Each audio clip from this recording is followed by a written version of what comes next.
Hello, hello, soyez les bienvenus sur cette chaîne YouTube. Je suis Alaï, ingénieure en électricité courant fort, courant faible. Sur cette chaîne, nous allons explorer le métier de chargé d'études CFO-CFA, comprendre ses responsabilités et apprendre à réaliser les tâches qui lui incombent. Nous verrons divers sujets que vous pourrez éventuellement rencontrer en tant que chargé d'études courant fort, courant faible.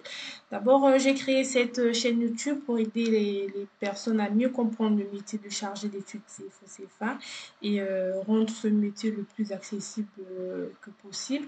N'hésitez pas à vous abonner et à mettre vos questions en commentaire. Je serai très ravie de discuter avec vous et cela montre également à YouTube que ce contenu est de bonne qualité.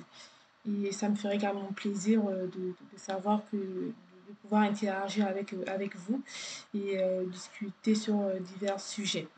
Donc voilà. Alors dans cette vidéo, nous allons voir comment dimensionner des gaines techniques CFO-CFA. Donc voilà, j'espère que vous regarderez jusqu'au bout cette vidéo. J'essaie de faire de plus en plus des vidéos de courte durée. Donc voilà. Déjà, merci beaucoup d'avoir cliqué sur la vidéo. Alors, pour rappel, dans une précédente vidéo, nous avons vu que dans un bâtiment de logement collectif, on avait plusieurs colonnes, CVC plomberie, courant fort, courant faible, services généraux. Donc, le but de cette présente vidéo, c'est de vous apprendre, enfin, de vous expliquer comment dimensionner une gaine courant fort, parce que ça fait partie des tâches qui incombent à l'INGELEC. Et donc, dès la phase APS, l'ingénieur se doit de transmettre les dimensions de la gaine courant fort à l'archi. Alors, pour dimensionner les gaines courant fort dans un bâtiment de logement collectif, l'ingénieur doit faire dans un premier temps un bilan de puissance. Le bilan de puissance se réalise en fonction de la surface de chaque appartement ou du nombre de pièces principales. Dans un appartement, la cuisine, la salle de bain, les WC, les dégagements ne sont pas appelés pièces principales. Donc, il est important d'avoir ça en tête. Les pièces principales sont généralement la chambre, la salle de vie, c'est-à-dire le salon. Donc, voilà.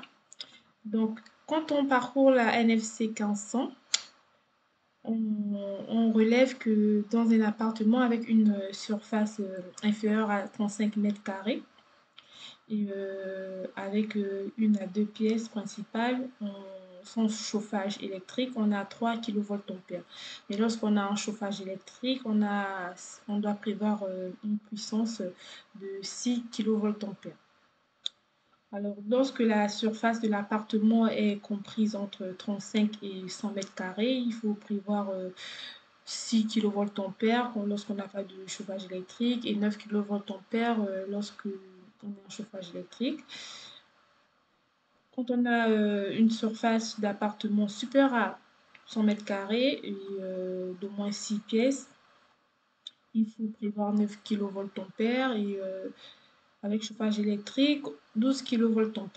Donc ça, c'est pas moi qui le dis, mais c'est la norme NFC 1500 qui le recommande. Donc voilà, ça c'est très important à retenir et à avoir en tête. Attention, vous pouvez tomber sur un appartement sans chauffage électrique avec une surface supérieure à 35 mètres carrés par exemple. Dans ce cas, vous avez une pièce, deux pièces principales et, mais une surface supérieure à 35 mètres carrés. Je vous laisse me dire quelle puissance prévoir pour cet appartement. Donc on est bien sans chauffage électrique. Vous avez le choix entre 3 kVA et 6 kVA. Je vous donnerai la réponse à la fin de cette vidéo, mais n'hésitez pas à mettre en commentaire la réponse qui vous semble correcte. Et voilà, n'hésitez surtout pas. Je compte sur vous. Donc, après avoir vu les puissances à attribuer en fonction de la surface de l'appartement ou du nombre de pièces principales, nous allons voir un exemple pratique. C'est toujours bien d'expliquer, mais il faut des exemples concrets pour mieux comprendre. Donc là, on est un bâtiment, on souhaite effectuer le bilan de puissance d'un bâtiment de logement collectif avec 8 appartements de type T2, donc deux pièces, pardon, pièces il y a S, principal il y a S, hein. Je suis désolée pour ces deux erreurs. Et deux appartements de type T3. J'ai corrigé les fautes. Alors, je disais qu'on avait 8 appartements de type T2, donc deux pièces principales, et deux appartements de type T3, donc trois pièces principales, sans chauffage électrique. Pour les services généraux, ascenseur, luminaire, équipement, CVC, plomberie du bâtiment, on prévoit 9 kVA. Donc, on vous demande quelle est la puissance totale à prévoir pour l'alimentation des appartements et des parties communes. Donc là, j'ai pas mis des parties communes, mais en gros, c'est de savoir la puissance totale à prévoir pour l'alimentation du bâtiment. Je vous propose de mettre une petite pause à la vidéo et de vraiment essayer de faire cet exercice tout seul.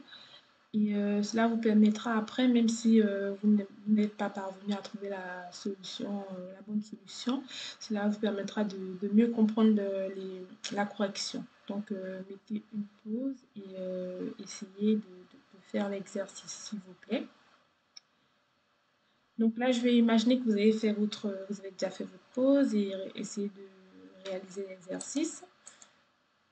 La solution. Donc, la puissance totale du bâtiment à prévoir pour l'alimentation du bâtiment. On aura donc 8 fois 3 kVA parce qu'on est sur des appartements T2 sans chauffage électrique. Donc 8 fois 3 kVA plus des bâtiments T3 si je ne me trompe pas. Donc 2 fois 6 kVA plus les 9 kVA pardon, plus les 9 kVA des parties communes. J'ai oublié de mettre kVA. J'en suis navrée. Au total, on a, bon, le plus important, c'est de comprendre le calcul. Au total, on a donc 45 kVA. On demande, bon, là, on a 45 kVA. Combien d'abonnements ou compteurs électriques électrique S. Je m'en excuse un peu. J'avoue que cette vidéo, je suis en train de la réaliser. Là, il est 1h du matin. Donc, je suis un tout petit peu fatiguée. Donc, j'espère que vous serez indulgents avec moi. Donc, on demande de savoir combien de compteurs ou combien d'abonnements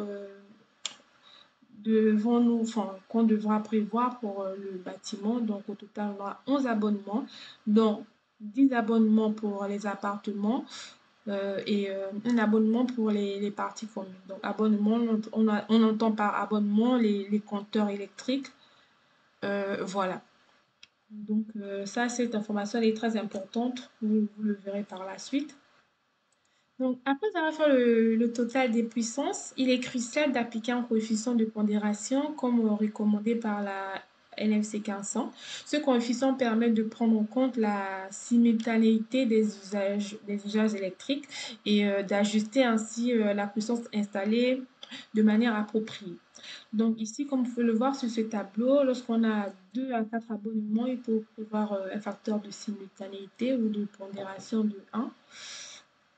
Lorsqu'on a 5 à 9 abonnés, il faut prévoir un coefficient de 0,78 et ainsi de suite. Au-delà de 50 abonnés, donc compteurs, il faut prévoir 0,38 pour le facteur de simultanéité.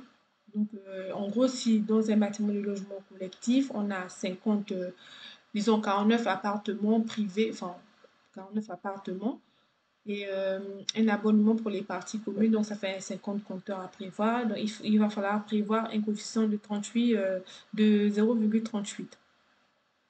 Donc, voilà à retenir. Vous pouvez même faire une capture d'écran de ce tableau. Voilà, vous en aurez toujours besoin.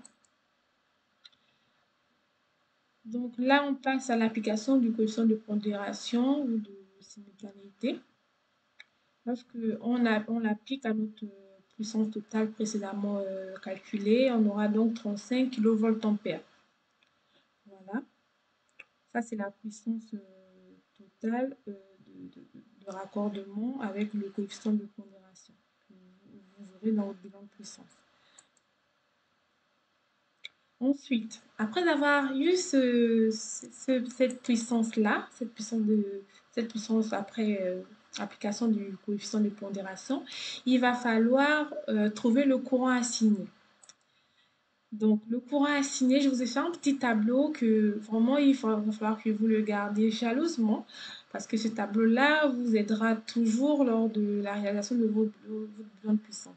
Donc, lorsque votre puissance totale est inférieure à 60 kVA, vous avez un courant assigné de 100 ampères. Et lorsque la puissance totale est comprise entre 60 kVA et 120 kVA, vous avez 200 ampères de courant assigné. Et lorsque la puissance totale est supérieure à 120 kVA, on a 400 ampères. Donc voilà. Franchement, ne vous prenez pas la tête. Retenez simplement ce tableau. Voilà. Donc là, j'arrive à la fin de cette vidéo parce que je me suis dit que je n'allais pas faire des longues vidéos de 20 à 30 minutes. Donc je m'arrête là pour cette première partie. Ce que vous devez retenir en gros pour cette vidéo, c'est que on détermine une certaine puissance, enfin, on attribue une puissance à un appartement en fonction de sa surface ou du nombre de pièces principales de l'appartement. Ensuite, après avoir identifié la puissance à attribuer à un appartement ou en fonction de la typologie ou de sa surface, on additionne le tout pour, sans oublier la puissance assignée à aux parties communes du bâtiment. S'il était en partie commune, appartement ne vous parle pas, j'ai fait une vidéo sur ça. Donc voilà, n'hésitez pas à regarder la vidéo et à essayer de comprendre. Sinon, si vous ne comprenez toujours pas, n'hésitez pas à me mettre vos questions en commentaire. S'il y a des points qui n'ont pas été clairs, je serai ravie d'éclaircir ces points-là. Donc voilà, ensuite, après avoir appris à effectuer le calcul de puissance, nous avons appris, en guillemets, à appliquer le coefficient de pondération. Et, ensuite, nous avons vu les courants assignés en fonction des puissances totales.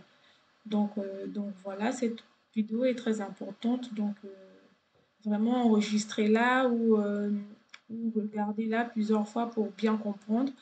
Et voilà, c'est vraiment l'objectif, c'est de comprendre. Euh, c'est de comprendre. Donc, je vous remercie d'avoir regardé jusqu'à la fin de cette vidéo. Pour répondre à la question que j'avais posée tout au début par rapport à la puissance à attribuer à un T2 avec un appartement T2 sans chauffage électrique avec une surface supérieure à 35 pardon, mètres carrés. Et la réponse était 6 kVA. Parce que même si l'appartement était en T2, mais dès l'instant où on a une surface supérieure à 35 mètres carrés, on passe automatiquement à la puissance, à la puissance au-dessus, donc à 6 kVA. J'espère que vous êtes nombreux à avoir trouvé la bonne réponse. Donc, n'hésitez pas à mettre en commentaire si c'est le cas. Je serai très contente de vous lire. Donc, si cette vidéo vous a plu ou si vous avez, si cette vidéo a été instructive pour vous, je vous prie de mettre un pouce bleu et de vous abonner. Et enfin, ça me fera plaisir simplement. Donc voilà, merci beaucoup. À très vite.